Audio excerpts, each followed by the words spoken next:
Chapitre 2. Et le troisième jour, il se fit des noces à Cana en Galilée, et la mère de Jésus y était. Jésus fut aussi convié aux noces avec ses disciples. Le vin étant venu à manquer, la mère de Jésus lui dit : Ils n'ont plus de vin.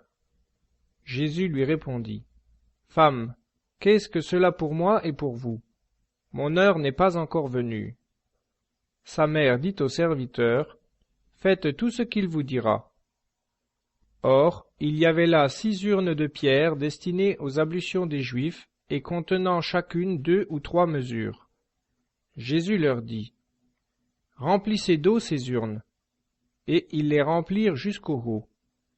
Et il leur dit : Puisez maintenant et portez-en au maître du festin. Et ils emportèrent. Dès que le maître du festin eut goûté l'eau changée en vin, il ne savait pas d'où venait ce vin, mais les serviteurs qui avaient puisé l'eau le savaient. Il interpella l'époux et lui dit : Tout homme sert d'abord le bon vin, et après qu'on a bu abondamment, le moins bon. Mais toi, tu as gardé le bon jusqu'à ce moment. Tel fut, à Cana de Galilée, le premier des miracles que fit Jésus. Et il manifesta sa gloire, et ses disciples crurent en lui. Après cela, il descendit à Capharnaüm avec sa mère, ses frères et ses disciples, et ils n'y demeurèrent que peu de jours. Or la Pâque des Juifs était proche, et Jésus monta à Jérusalem. Il trouva dans le temple les marchands de bœufs, de brebis et de colombes, et les changeurs assis.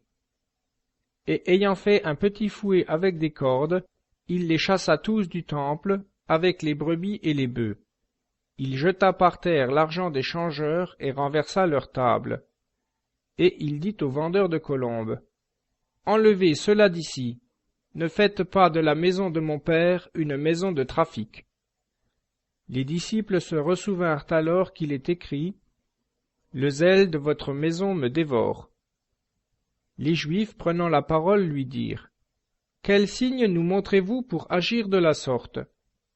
Jésus leur répondit : Détruisez ce temple, et je le relèverai en 3 jours. Les Juifs repartirent. C'est en 46 ans que ce temple a été bâti, et vous, en 3 jours, vous le relèverez. Mais lui, il parlait du temple de son corps. Lors donc qu'il fut ressuscité d'entre les morts, ses disciples se souvinrent qu'il avait dit cela, et ils crurent à l'Écriture et à la parole que Jésus avait dite. Pendant que Jésus était à Jérusalem, à la fête de Pâques, beaucoup, voyant les miracles qu'il faisait, crurent en son nom. Mais Jésus ne se fiait point à eux, parce qu'il les connaissait tous, et qu'il n'avait pas besoin qu'on lui rendît témoignage d'aucun homme, car il savait, lui, ce qu'il y avait dans l'homme.